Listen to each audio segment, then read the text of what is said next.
मसला करप्शन थोड़ी है, करप्शन अपनी-अपनी। साहिबा मेरी उम्र कोई 12 साल थी, जब मैंने पहली बार करप्शन का लफ्ज़ सुना था। 90 की दिहाई में अखबारात में शोर मचता था कि बेनज़ीर और आसिफ ज़रदारी करप्ट हैं और मुल्क बेचकर खा गए हैं।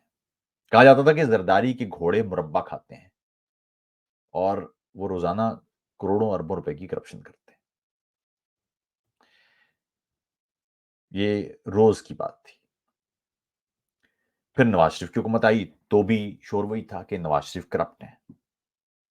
आगे जाकर तो पूरी की एक मुहिम मुहिम तक चलाई गई कि ये जो नवाज़ शरीफ ने कर्ज़ उतारो, मुल्क सँवारो, एक तहरीक चलाई थी या एक मुहिम चलाई थी, उसमें सारे पैसे वो जेब में डाल के घर ले गए। 90 की पूरी दिहाई में पीपल्स पार्टी फौजी जर्नैलों की आशीर्वाद से नवाज़ शरीफ के खिलाफ मुहिम चलाती रही और नवाज़ शरीफ जर्नैली आशीर्वाद से बेनज़ीर और ज़रदारी को करप्ट करार देते रहे। मुशर्रफ का मार्शल लॉ लगा, तो एक मुनज़्ज़म प्रोपेगेंडा मुहिम शुरू की गई, जिसमें बताया गया कि नवाज़ शरीफ और बेनज़ीर दोनों ही करप्ट हैं और निजात दहिंदा सिर्फ जनरल साहब हैं। लेकिन हम उस वक़्त तक कदरे समझदार हो चुके थे। मुझे याद है कि 12 अक्टूबर 1999 को मुशर्रफ ने मुल्की इक़्तिदार पर कब्ज़ा किया, तो मैंने तब शुक्रिया नज़्म लिखी थी। खैर मुशर्रफ दौर में तमाम तर टीवी चैनल्स पर हर रोज़ किसी न किसी तौर पर कौम को बताया जाता रहा कि नून लीग और पीपल्स पार्टी करप्ट हैं, सारे सियासतदान करप्ट हैं। ताहम मामला यहाँ तक ही नहीं महदूद रहा। इस दौरान ये भी मुकम्मल यकीन के साथ बताया गया कि जज भी करप्ट हैं, सहाफ़ी भी करप्ट हैं, डाकिया भी करप्ट है, पायलट भी करप्ट है, डॉक्टर भी करप्ट है और नर्स भी करप्ट है। यानी अगर आप सिविलियन हैं, तो आप करप्ट हैं। ये किसी ने नहीं सोचा कि इस मुल्क में शरह पैदाइश 3.5% है। यानी हर 20 साल बाद कौम का तकरीबन निस्फ एक नई नस्ल पर मुश्तमिल होता है।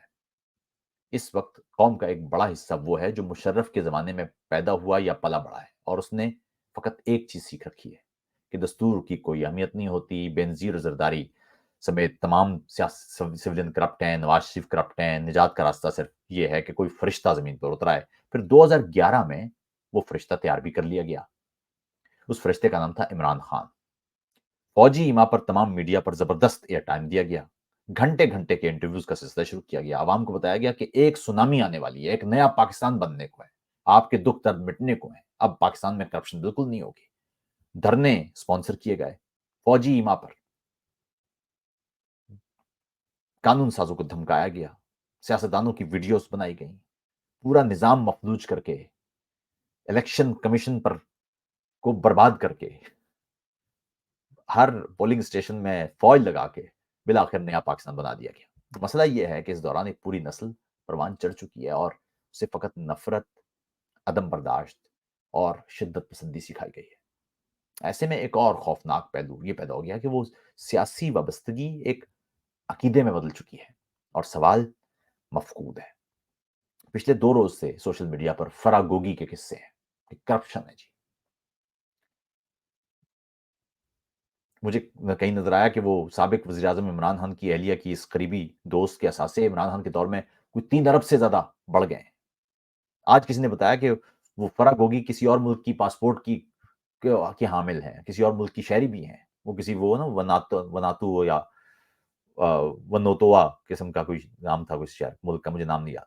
सोशल मीडिया पर चूँकि किसी भी तस्वीर की हकीकत को ज़ाहिर है परखना मुश्किल होता है, इसलिए तस्वीर के असल या फ़ेक होने को वो हम एक तरफ रखते हैं। हम खुदा जानता है। मुझे ये मामला कभी भी समझ नहीं आता। एक तरफ ये कौम सवाल करती है और दुरुस्त सवाल करती है कि नवाज़ शरीफ के अरबपति सनतकार खानदान ने लंदन में फ्लैट कैसे खरीदा? और आया कोई मनी लॉन्ड्रिंग तो नहीं हुई? दुरुस्त सवाल है, होना चाहिए। और दूसरी जानिब वो फरागोगी 3 बरस में 3 अरब की मालिक बन गई है, तो ठीक है। जनरल साहब वो पापा जॉन्स की पूरी चेन खरीद गए हैं अरबों रुपए की, तो भी ठीक है। वो अलीमा खान की अमेरिका में 450 मिलियन रुपए की जायदाद मिली है, तो ठीक है, जायज़ कमाई होगी। ये कैसे मुमकिन है कि एक तरफ आप इतने मोहतात हों कि आप रसीदें तक माँगे और वो कोई शख्स कहे भी तो आप मुतमईन ना हों, आपका हक है। लेकिन दूसरी तरफ ये कैसे मुमकिन है कि आपका मुल्क वाक़ई अरबों रुपए आपके मुल्क के खा जाए कोई और आपके पास सवाल तक नहीं है। इसी का नाम है सियासी वाबस्तगी को अकीदा बनाना। پچھلے کچھ برسوں میں ہم نے سب سے زیادہ نقصان اپنی قوم کا یہ کیا ہے کہ اسے امید کے نام پر اندھی تقلید کے کنویں میں پھینکا ہے۔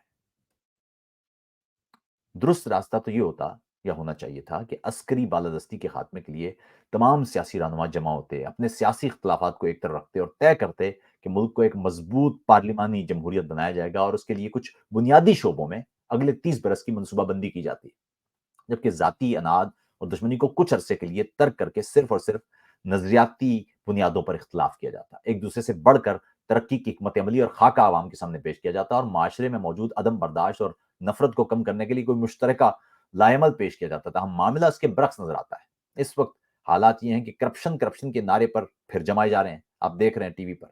اور زیادہ اہم معاملہ یہ کہ اس پورے معاملے کا فائدہ سولین سفیئر، دستوری بالادستی اور جمہوریت کو نہیں ہونا، بلکہ کل یہی غیر جمہوری رویے جو آج آپ کو نظر آ رہے ہیں، آج بلکہ پچھلے 15-20 مہینوں سے، وہ دوبارہ دائرے کے سفر میں ہمارے سامنے آنے والے ہیں۔ کتنی سادہ سی بات ہے کہ اگر کسی نے کرپشن کی ہے یا ملکی قانون توڑا ہے تو اسے سوشل میڈیا پر مہم چلانے کی بجائے یا میڈیا پر فائلیں لہرانے کی بجائے عدالت میں ایک صاف شفاف مقدمے کے ذریعے سزا دلوائی جائے۔ اگر جرم ثابت ہونے والا نہیں ہے تو فقط سیاسی پوائنٹ سکورنگ کے لیے اسے استعمال کرنے کی بجائے کوئی بہتر راستہ اختیار کیا جائے، تو ہم ترقی کی بجائے تنزلی کے خواہاں ہیں اور ایک دوسرے پر کیچڑ اچھالنے کے اور کے متمنی ہیں، اور اس کے لیے ظاہر ہے سب سے بہتر راستہ وہ کرپشن کا ہی ہو سکتا ہے۔ کرپشن کا الزام لگاتے ہیں کیونکہ بعد میں پوچھنا کس نے ہے، اور مسئلہ اصل میں کرپشن نہیں ہے۔ اپنا حامی سیاستدان کرے تو وہ حلال کرپشن ہے، کوئی دوسرا مخالف کرے تو وہ جرم ہے۔ یعنی مسئلہ کرپشن تھوڑی ہے بھائی، کرپشن اپنی اپنی